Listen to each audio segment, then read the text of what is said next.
अगर मोदी जी मेरे साथ सिर्फ दादरी चलें और इखलाक के बच्चों के आंसू पोंछ दें। आज भी हम जिसके पीछे नमाज पढ़ते हैं, हमें नहीं मालूम कि वह मतलब हिंदू जबान में वो दलित है या क्या है, पसमानदा है। वो सिर्फ हमसे अच्छा है, हमसे अच्छी वो जानता है, कुरान जानता है हमसे अच्छा, नमाज पढ़ाता है, हम उसके पीछे हाथ बांध करके ईमान लेकर के नमाज पढ़ते हैं। जहाँ वो पसमानदा है लेकिन हमसे ज़्यादा इल्म रखता है, तो हम उसके पीछे हाथ बांध करके नमाज पढ़ेंगे, तो वो हमारे साथ आएगा कि उनके साथ आएगा?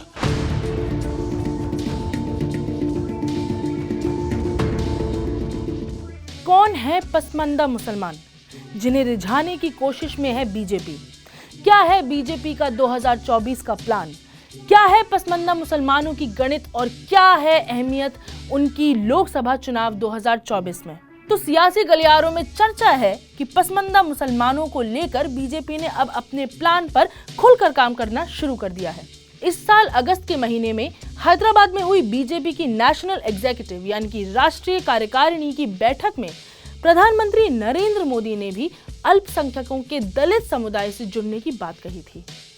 अब सब लोगों ने इसको ऐसा समझा जैसे पीएम साहब ने पसमानदा मुसलमानों का जिक्र किया हो। नमस्कार, मैं हूं साहिबा खान और आप देख रहे हैं अनकट। तो कहा जा सकता है कि इसी बयान के बाद से बीजेपी ने रणनीति बनाई और काम शुरू कर दिया, मगर ये एक पूरा प्रोसेस रहा।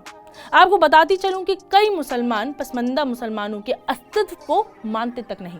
मुनव्वर राणा का एबीपी न्यूज को दिए गए इस एक्सक्लूसिव बयान में आप ये सुन सकते हैं। ये पसमानदा, जाहिर सी बात है कि इस्लाम में तो पसमानदे का कोई वही नहीं था कि जात पात का। अरब में कोई नहीं जानता है कि कौन किस जात का है, सिर्फ ये जानता है कि ये अरबी है। चलिए पहले तो आपको ये बता देते हैं कि पसमानदा मुसलमान आखिर होते कौन हैं। दोस्तों, पसमानदा शब्द एक पर्शियन फारसी शब्द है जिसका मतलब होता है पिछड़े हुए। पसमानदा ये शब्द मुसलमानों की उन जातियों के लिए बोला जाता है जो सामाजिक रूप से पिछड़े हैं या फिर कई अधिकारों से उनको शुरू से ही वंचित रखा गया है। इनमें बैकवर्ड, दलित और आदिवासी मुसलमान शामिल हैं। दरअसल मुसलमान भारत में केवल शिया और सुन्नी में ही नहीं बल्कि अशराफ और पसमानदा मुसलमानों में भी विभाजित हैं। जहां शिया सुन्नी अलग फिरके हैं मगर इनमें क्लास डिवीजन नहीं है, ऊंच नीच नहीं है, वहीं अशराफ और पसमानदा मुसलमान क्लास और कास्ट के आधार पर विभाजित हैं। अशराफी मुसलमान ऊंची जात होने का दावा करते हैं। इनमें 4 जातियां प्रधान हैं: सैयद, शेख, मुगल और पठान। इनका कहना है कि ये लोग जहां से इस्लाम की शुरुआत हुई है वहां से ताल्लुक रखते हैं, माने अरब, फारस, तुर्की या अफगानिस्तान। एक और दावा ये करते हैं कि अगर ये कन्वर्ट भी हुए हों तो हिंदू धर्म में राजपूत, गौड़, त्यागी, मुसलमान आदि वाली ऊंची जातियों से ही कन्वर्ट हुए हैं। अब अजलाफ, मिडिल कास्ट कन्वर्ट्स होने का दावा करते हैं, जो ऐसे प्रोफेशंस में शामिल थे जिन्हें आमतौर पर स्वच्छ यानी कि क्लीन माना जाता था, यानी कि मोमेन या जुलाह, दर्जी और सब्जी बेचने वाले इस कास्ट में आते थे। अर्जल पहली बार 1901 की जनगणना में दर्ज किए गए थे। माना जाता है कि अर्जल अनटचेबल जातियों से ताल्लुक रखते हैं, जैसे कि हलालखोर, हेल्स, लालबेगी या भंगी, धोबी, हजाम, कसाई या फिर फकीर। लेकिन मुसलमानों में जातियों का ये गणित हिंदुओं में जातियों के गणित की तरह ही काफी उलझा हुआ है और यहाँ भी जाति के हिसाब से सामाजिक हैसियतें तय की जाती हैं। आगे बढ़ने से पहले मुनव्वर साहब के बयान पर थोड़ा और गौर फरमाते हैं।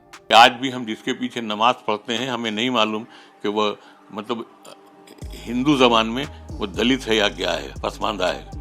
वो सिर्फ हमसे अच्छा है, हमसे अच्छी वो जानता है, कुरान जानता है हमसे अच्छा, नमाज पढ़ाता है, हम उसके पीछे हाथ बांध करके ईमान लेकर के नमाज पढ़ते हैं। तो मुनव्वर साहब ने ये बात बिल्कुल सही कही कि साहब इस्लाम में जाति तो होती ही नहीं है, तो जब जाति नहीं होती तो फिर पसमानदा मुसलमान कौन है? तो थ्योरेटिकली, सैद्धांतिक रूप से अगर देखा जाए तो हाँ, नहीं होती, लेकिन इंडियन सबकॉन्टिनेंट में ऐसा नहीं है। यहाँ पर जाति हर इंसान और समाज में इतनी घुसी हुई है, इतनी आरोपित है, इनग्रेन्ड है कि जिन धर्मों में जाति का कोई कॉन्सेप्ट तक नहीं था उनमें भी यहाँ जाति आ गई। दुनिया के इस साइड जाति समाज की नींव बन गई है, निर्माण खंड रही है और सामाजिक संगठन का मूल आधार रही है। तो इसलिए जब इस्लाम बात करता है एक ऐसे समाज की जहां समानता हो, अखंडता हो उम्मा में यानी कि मुसलमानों में, वही समाज यहाँ तक आते आते जातियों में बंट जाता है। अब बातें तो ये भी हैं कि बीजेपी अल्पसंख्यकों की ऊंची जातियों को हटा करके गैर ऊंची जातियों का समर्थन जुटाने में लग गई है। बीजेपी ने यूपी में पहले तो धीरे धीरे पसमानदा मुसलमानों के बीच छोटे छोटे सम्मेलन किए और संघ के कार्यकर्ताओं को इसमें लगाया। लोकसभा चुनाव 2024 को लेकर बीजेपी अपना वोट बैंक बढ़ाने की कोशिश कर रही है और साल 2014 से ही बीजेपी पसमानदा मुसलमानों के बीच सक्रिय है, एक्टिव है। इस बीच ये भी देखा गया है कि आरएसएस की ओर से भी मुस्लिम धर्मगुरुओं से बातचीत का सिलसिला शुरू कर दिया गया है। बीजेपी सोशल की इंजीनियरिंग में अभी तक गैर यादव ओबीसी और गैर जाटव दलित शामिल थे, जिसका फायदा उसे चुनाव दर चुनाव मिलता रहा है। अब बीजेपी ने गैर अशराफ मुसलमानों को यानी कि गैर ऊंची जाति के मुसलमानों से जुड़ने की कवायद तेज कर दी है। बीजेपी ने इसके लिए पसमानदा मुसलमानों से ही नेता बनाना शुरू कर दिया। इसीलिए योगी सरकार का मुस्लिम चेहरा दानिश अंसारी भी पसमानदा समुदाय से ही आते हैं। बीजेपी नेताओं का मानना तो ये भी है कि रामपुर में हुए लोकसभा उपचुनावों में पसमानदाओं के बीच उनकी पैठ काम आई है और मुसलमानों के बंजारा समुदाय का एक तरफा वोट बीजेपी के खाते में गया है, जिसकी वजह से आजम खान के गढ़ में बीजेपी जीती है। 17 अक्टूबर यानी कि बीते सोमवार को बीजेपी ने उत्तर प्रदेश की राजधानी लखनऊ में पसमानदा मुसलमानों के लिए एक बहुत बड़ा सम्मेलन किया, जिसमें योगी सरकार में मंत्री ब्रजेश पाठक ने हिस्सा लिया। कार्यक्रम में भाषण के दौरान ब्रजेश पाठक साहब ने कहा कि बीजेपी ही मुसलमानों की सच्ची शुभचिंतक है। हमारे अल्पसंख्यक समाज के, पसमानदा समाज के भाइयों, अब हमें गुमराह नहीं होना है। इसी सम्मेलन में उत्तर प्रदेश अल्पसंख्यक कल्याण मंत्री दानिश अंसारी ने कहा कि मुसलमानों के बारे में अगर कोई पार्टी सही में गंभीरता से सोचती है तो वो बीजेपी है। इसी कार्यक्रम में बीजेपी के राज्यसभा सांसद गुलाम अली ने कहा कि मुसलमानों के लिए जरूरी है कि वो सभी सरकारी योजनाओं का फायदा उठाते हुए आगे बढ़े। तो अब जब वोट की बात हो ही रही है, रिझाने की बातें चल ही रही हैं, तो ये भी समझ लेते हैं कि क्या है पसमानदा मुसलमानों का गणित। तो इसमें कोई दो राय नहीं है कि यूपी या देश के दूसरे राज्यों में मुसलमानों का वोट बीजेपी को कभी नहीं मिला। ये जरूर रहा है कि जिस पार्टी ने भी बीजेपी को हराने का दम दिखाया है या वादा किया है, उस पार्टी की तरफ एक तरफा वोट गया है सभी मुसलमानों का। जहां भी ये वोट बैंक बिखरा, बीजेपी को उससे फायदा हुआ।